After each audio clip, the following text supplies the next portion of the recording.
Welcome back, everybody. Ready to dive in again. Always. What have we got today? Today we're heading back to first century Judea for a look at those stories about Jesus' miracles, Oh, fascinating stuff. especially all that tension with the Pharisees, Right, the Pharisees. super devoted to the Torah and Jewish law, and then No. all those rules, Yes. all those intricate rules, and then you've got a guy seemingly bending reality like it's nothing. Talk about a clash of worldviews. Yeah, talk about a recipe for some serious drama. It really is. And what's so captivating is just the variety of these miracles. You've got healings. Exorcisms, Oh, yeah, those two. nature control. Even resurrection. Right, the whole gamut. And it's really interesting how the Gospels present them not just as spectacles, like a magician showing off. Right. It's not just about wowing the crowds. Exactly. They're portrayed as these acts meant to reveal something deeper about God. And to shake up the religious system. Yeah, challenge the status quo. Okay, so it wasn't just about magic tricks. It was about making a point. But I guess the big question is, why were the Pharisees so threatened by this? Yeah, I mean, weren't these miracles good things, right? Healing people, helping people out. Exactly. You'd think they'd be all for it. Well, that's where things get a little more complicated. The sources suggest that for them, Jesus' miracles were more than just acts of kindness. Oh, really? What do you mean? Well, they were also seen as judgments. Judgments. Yeah. Like condemnation. Not necessarily condemning them outright, but more like revealing or exposing what some saw as shortcomings of a system that had become maybe a little too fixated on rules. So maybe missing the forest for the trees kind of thing. Yeah, exactly. Yeah. Overly focused on the letter of the law at the expense of, true compassion and spirituality. I see. So it's less about the miracles themselves and more about the message they were sending. Yeah. Challenging the underlying assumptions. Okay, that makes sense. Yeah, Can we maybe dive into a specific example, something that really shows this clash? absolutely. Let's talk about healing on the Sabbath. Okay, yeah, that's a Okay. big one. Huge. You've got these accounts of Jesus curing people on the day meant for rest. Which, for the Pharisees, was a major no-no. Oh, yeah, a huge deal for them. The Sabbath was sacred, ordained by God. Right, so any kind of work was strictly forbidden. Exactly. Any action that could even remotely be considered work.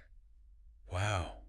So even something like healing, which seems like a good deed. Was seen as breaking the rules. So even with good intentions, they saw it as going against God's law. That's right.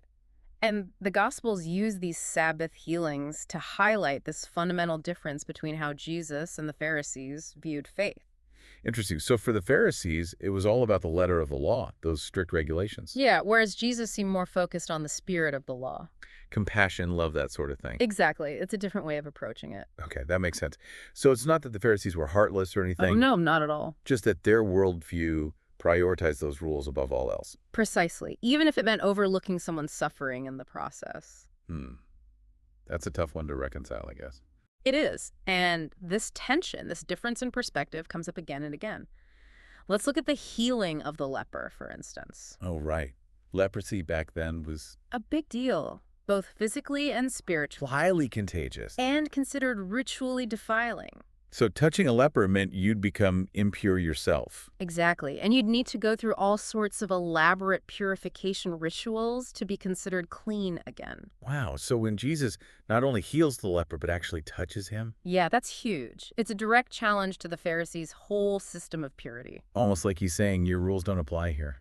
Right. Like he's operating under a different set of rules altogether. Imagine being there witnessing that scene. Oh, would have been shocking. A total disruption of the social and religious order. And this theme of Jesus going against the grain, it continues with him extending grace to those considered outsiders. Like the Gentiles. Exactly. Now, the Pharisees believed in Jewish exclusivity. Right. They thought God's favor was primarily for them. And then along comes Jesus healing the centurion servant. A Roman officer, no less. And even praising his faith. And remember what he said. Yeah. I have not found such great faith even in Israel. It's got to sting a little. Definitely challenges their sense of religious superiority. And then there's that story of the Syrophoenician woman, a Gentile. Whose daughter is tormented by a demon. Right. Initially, Jesus seems hesitant, even using that analogy about not giving children's food to dogs. Yeah, that one's always a bit tough to hear. But she's persistent. Oh, yeah, and so clever. She turns it around arguing that even dogs get scraps from the table. So good. She's not giving up. And her faith, her persistence, it impresses Jesus. And ultimately, he heals her daughter. Again, subverting expectations, challenging the idea of exclusivity. So it's not about ethnicity or following all the rules perfectly. It's about something deeper, the genuineness of your faith, your humility before God. So he's expanding the circle of who deserves God's grace. Yeah. A pretty radical idea for that time and place. Definitely. It Wow. seems like he's trying to broaden their perspective. And it's not just about who's in and who's out. Jesus also uses miracles to critique the Pharisees' internal state, not just their external actions. Oh, right. Like, what about that whole cursing the fig tree thing? Yeah. Remember that one? Jesus is hungry, finds a fig tree with no fruit. And curses it. Yeah. Seemed a little harsh to me. Well, it's all about symbolism. The fig tree often represents Israel, Okay. and its fruitfulness represents the spiritual state of the people. So Jesus cursing that barren fig tree. It's a judgment against the spiritual fruitlessness of the Pharisees and the religious leaders, Exactly. They may have looked pious on the outside. but maybe lacking something on the inside. Yeah. Genuine love, compassion, that sort of thing. So they were all about appearances, but not necessarily living out their faith authentically. That's the critique. And that's something that can apply to any religious group or individual, really? Oh, for sure. Even today, right? Absolutely. Are we focusing on the externals or the internals? Are we truly living out our faith? Or just going through the motions. That's a question we all need to ask ourselves. Yeah, that's a powerful thought. Yeah. We've covered a lot of ground here, but I feel like we've only scratched the surface. Yeah, I have. There's so much more to unpack. I'm particularly fascinated by how the Pharisees reacted to those miracles that just defied logic, like walking on water, calming a storm. Ah, those are great examples. And that's exactly where we'll pick up next time. Okay, so tune in for part 2, where we'll explore how the Pharisees grappled with those mind-bending miracles. The ones that seem to break all the rules of nature. It's going to be good. It's going to be wild. See you then. Mhm. So last time we were talking about how Jesus's miracles, they kind of shook things up for the Pharisees. Yeah, challenged their worldview, their whole understanding of God and the law. And we left off with that question of how they reacted to those miracles that seemed to just defy the laws of nature altogether. Right, the walking on water, the calming the storm stuff. Yeah, those weren't just healings or symbolic acts. Those were like power over the very elements of creation. Exactly. And for the Pharisees who believed that God alone possessed such power, Right.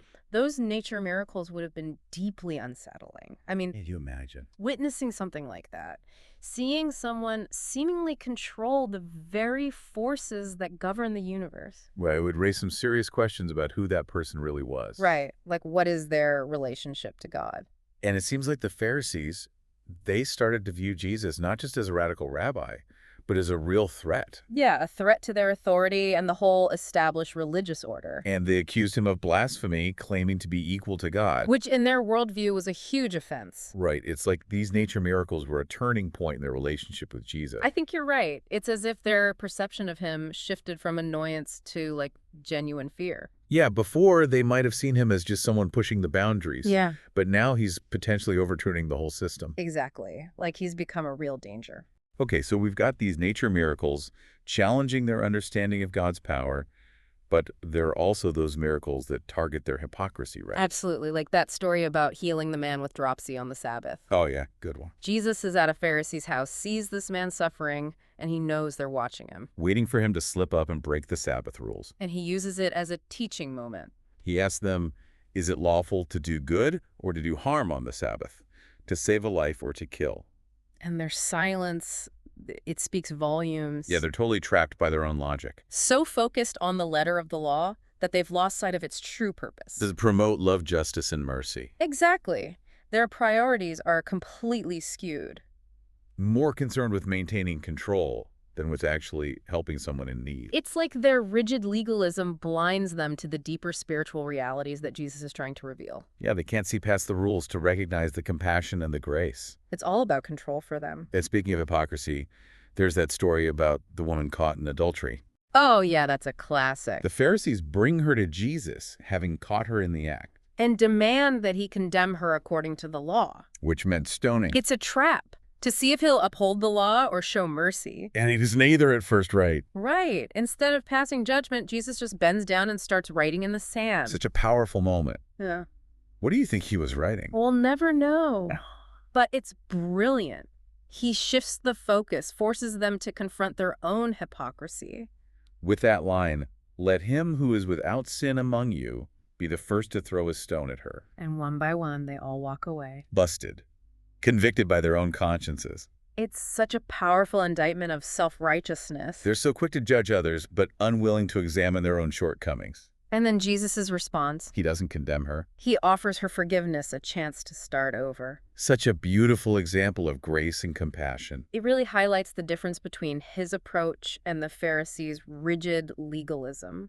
It's hard to wrap your head around why the Pharisees weren't more open to Jesus' miracles. I know. If they were such clear signs of divine authority, you'd think. Right. Well, scholars have debated this for centuries. It's the age-old question. And there are no easy answers. But I think it might have something to do with just the nature of belief itself.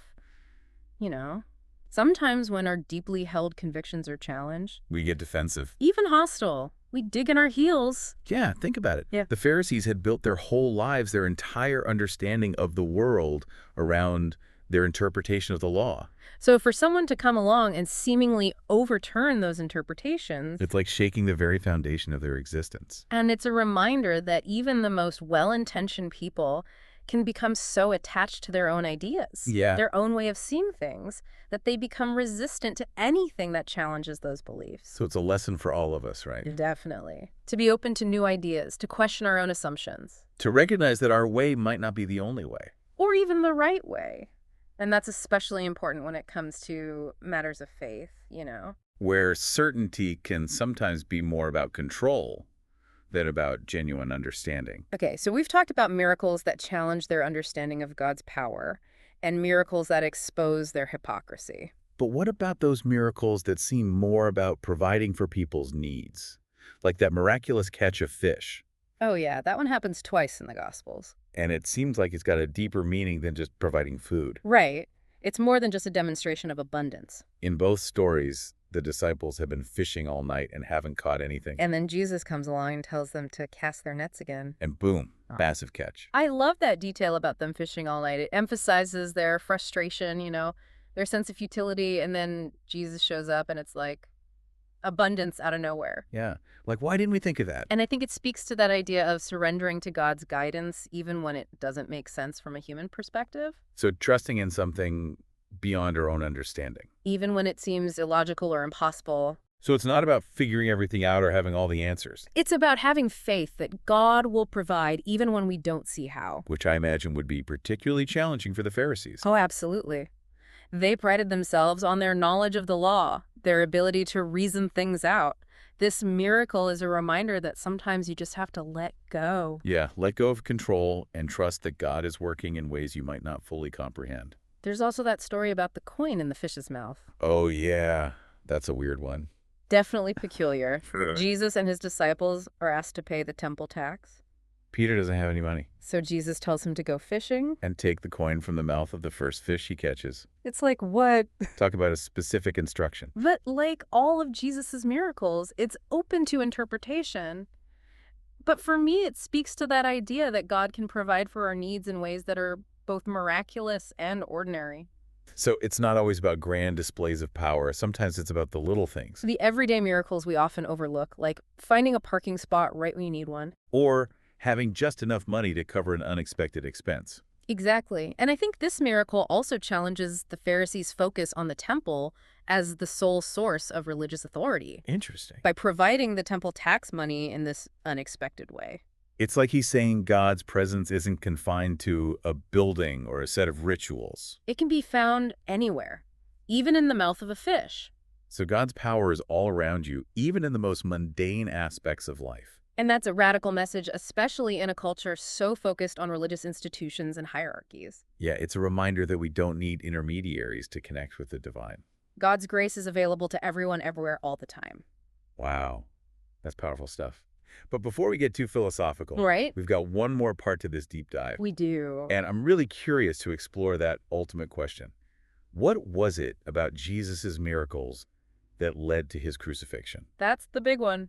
And Yeah. it's one we'll definitely tackle in our final installment. Well, you've given us a lot to think about. It's been a fascinating journey so far. Can't wait to unpack it all in part 3.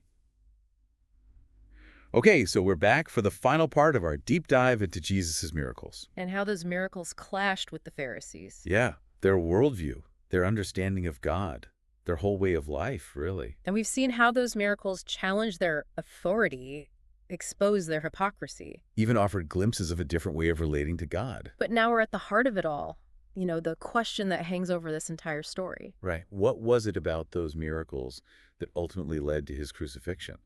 Ooh, that's a heavy one.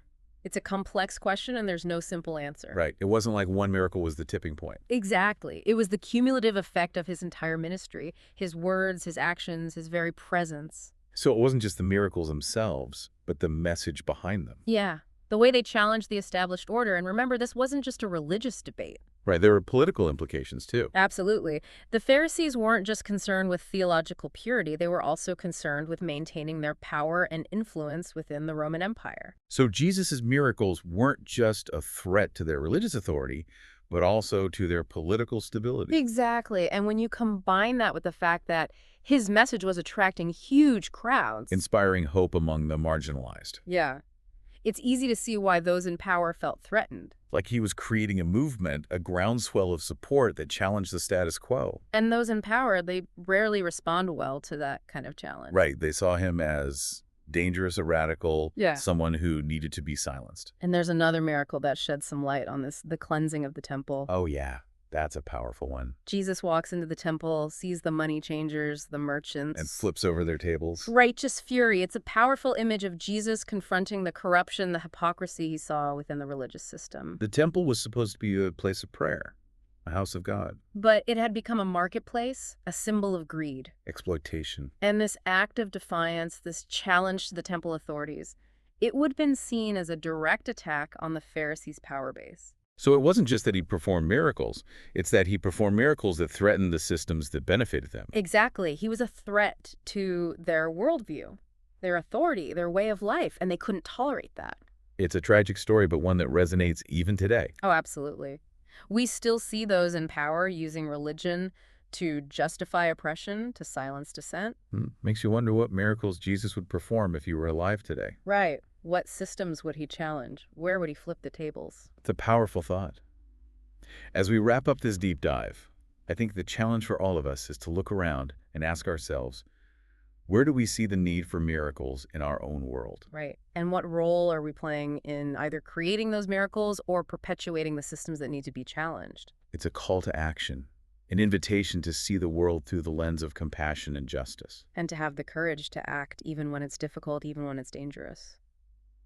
Thank you for joining us on this incredible journey.